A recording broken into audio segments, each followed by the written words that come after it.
ஸல்லல்லாஹு அலைஹி வஸல்லம் நாவுகள் இருந்து லானத்துடைய வார்த்தை வந்துருச்சு. புகாரியே இருக்கு. என்ன சொன்னாங்க தெரியுமா? மல அல்லாஹு புயூதஹும் வ குபூரஹும் நாரா.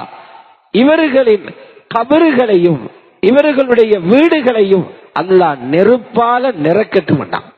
லானத்துனா கபறுகளும் பத்தட்டும், வீடுகளும் பத்தட்டும். ஏன்? நபி என்று பாராமல் என்னோட சண்டை பிடிச்சதுக்காக அல்ல, புனிதமான மதீனாவை அடிக்கிறதுக்கு வந்ததுக்காக அல்ல, காரணத்தையும் சேர்த்தே சொன்னாங்க. ஷகலூனா அன் ஸலாத்தில் உஸ்தா ஸலாத்தில் அஸ்ரி, அஸ்ரு தொழுகையை தொழவிடாம எங்கட கவனத்தை திருப்பினதுக்காக தான். இப்ப பாருங்க, முந்தைய ஆண்டில ஹஜ்ரத் ஹம்சா ரலியல்லாஹு அன்ஹு கொல்லப்பட்ட காட்சியை கண்டபோது வராத ஒரு கவலை அஸ்ரு தொழுகையை விட்ட போது ரசூலுல்லாஹ்வுக்கு வந்ததனால் லானத்து செய்திருக்கிறாங்க. தொழுகையை விடுறது சாதாரண பாவம் அல்ல. உணவுடைய வழிகள் நின்று போறதுக்குரிய முசீபத் தொழுகையை விடுறதுல இருக்குது. தொழுகையை விடுறதுல இருக்குது.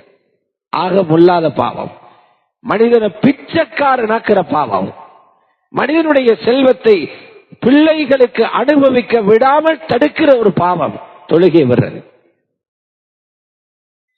இதனால இந்த தொழுகையை விடுறது ஒரு சாதாரண பாவமாக நினைக்காதீங்க.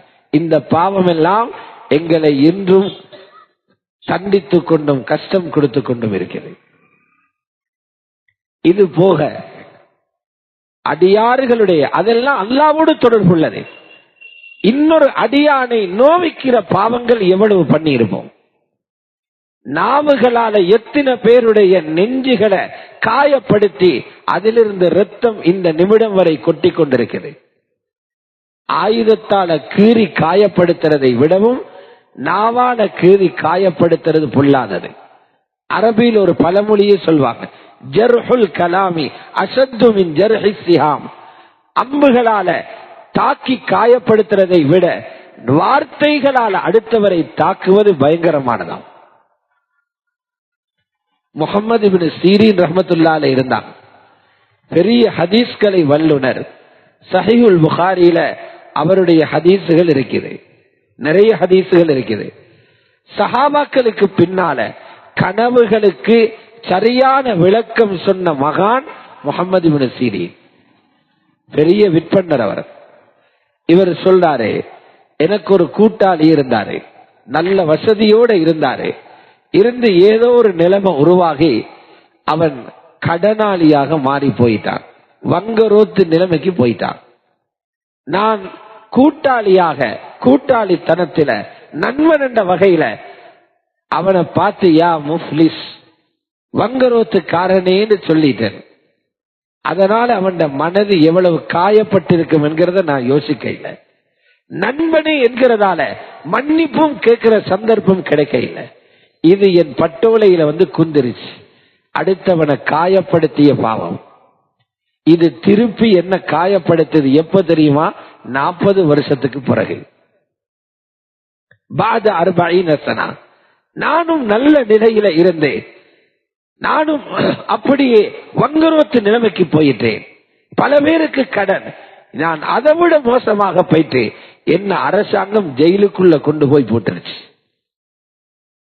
பட்டோலையில் இருக்கிற பாவம் லேசானதல்ல. அல்லாஹ் சில மனிதர்களை தெரிவு செய்து குர்ஆன மனனம் செய்த பாக்கியத்தை கொடுத்திருக்கிறான். சிலர் நினைக்கிறாங்க வேலை இல்லாதவன் வேலை இது என்ன இல்ல, அல்லாஹ்வுடைய இன்டர்வியூல பாஸ் ஆனவங்களுக்கு தான் குர்ஆன கொடுப்பதாக குர்ஆன்ல சொல்றான். சும்ம அவ்ரஸ்னல் கிதாப் அல்லதீன ஸஃபைனா மின் இபாதினா, எமது அடியாறுகளில் யாரை நாம் தெரிவு செய்கிறோமோ அவர்களையே குர்ஆனுக்கு அனந்திரமாக்குவோம்ங்கிறான். அல்லாஹ்வோட இன்டர்வியூல பாஸ் ஆகணும், அது லேஸ் இல்ல. அவங்களுக்கு தான் குர்ஆன் கிடைக்கும். அது ஒரு பவர், அது ஒரு சக்தி. குர்ஆனை மனனம் விடுவதென்றது எவ்வளவு பெரிய சக்தி தெரியுமா? உன் குடும்பத்தில நரகம் முடிவாக்கப்பட்ட 10 பேரை அல்லாஹ்விடம் பேசி சொர்க்கத்துக்கு கொண்டு வர பலம் வாய்ந்த ஒரு வெளிச்சம் தான் குர்ஆன். ஒரு சலஃபுகள்ல உள்ள ஒருத்தர் சொல்றாரு, ஒரு அந்நிய பெண்ணை பார்த்தேன். அல்லாஹ் என்ன செஞ்சான்? குர்ஆனை பறிச்சிட்டான். மறந்து போச்சு எனக்கு.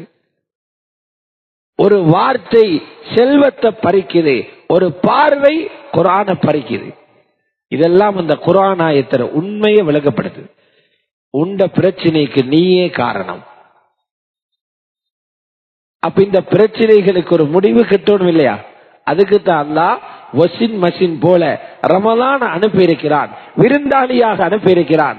இந்த ரமலானை பாவித்து உங்களோட பட்டோலையில் இருக்கிற பாவங்களை எடுத்து போடுங்க, துடைச்சி போடுங்க. சந்தோஷமாக உலகத்திலேயும் இருப்பீங்க, கண்ணியமாக இருப்பீர்கள், கபரில் நிம்மதியாக உறங்குவீர்கள், ஆகிரத்தில் பெருமையோடு எழும்புவீங்க. அதுக்கு தான் அல்லாஹ் வச்சிருக்கிறான். அல்லாஹ்வுடைய நல்லடியார்களே, ஹஜ்ரத் ரசூலுல்லாஹி ஸல்லல்லாஹு அலைஹி வஸல்லம் ரமலானுடைய பெருமதியை